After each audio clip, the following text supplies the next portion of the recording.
ইদা আতাশা ফাহামিদাল্লাহ ফাশাম্মিতহু, যদি কোনো ব্যক্তি হাঁচি দেয় এবং আল্লাহ তাআলা প্রশংসা করে তাহলে তার জবাবের ব্যাপারে ওলামায়ে কেরামদের মতভেদ রয়েছে।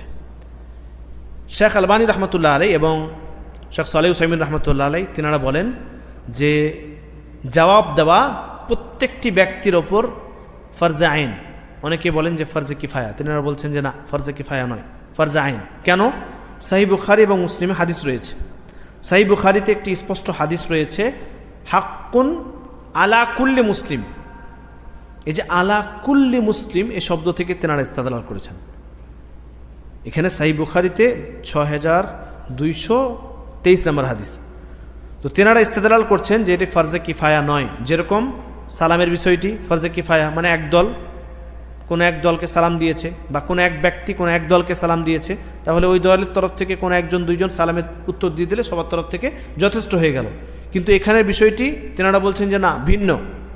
একজন হাঁচি দিল, হাঁচি দেওয়ার পর আলহামদুলিল্লাহ পড়ল, শুনলো আলহামদুলিল্লাহ বলা, এবং সেখানে 5-6 জন বসে আছে, তো সবাইকে ফারদান ফারদান প্রত্যেক ব্যক্তিকে এর উত্তর দিতে হবে। এটা ফরজে আইন, ফরজে কিফায়া নয়। অর্থাৎ কোনো ব্যক্তি যদি হাঁচি দেয়, হাঁচি দেওয়ার পর আল্লাহ তাআলার প্রশংসা জ্ঞাপন করে, আলহামদুলিল্লাহ পড়ে, এখানে কি কি পড়তে হবে আমরা সকলে জানি তো।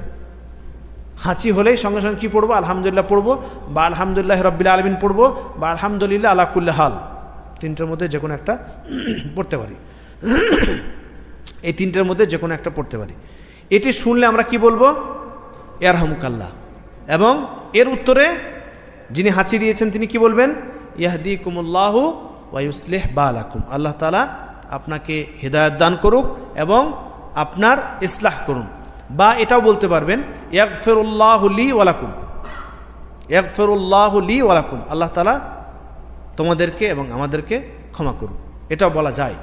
হ্যাঁ, শুধুমাত্র ইয়াহদিকুমুল্লাহু ওয়া ইউসলিহ বালাকুম এটা সহিহ হাদিস দ্বারা বর্ণিত, এবং সাহাবায়ে কেরামদের আমল রয়েছে এ বিষয়ে যে ইয়াহদিকুমুল্লাহু ওয়া ইউসলিহ বালাকুমের জায়গায় কি বলবেন? ইয়াগফিরু। অনেকে আমরা সালামের পরে বলি না, ইয়াগফিরুল্লাহু লানা ওয়া লাকুম, এইখানে বর্ণিত আছে, সালামের পরে নাই।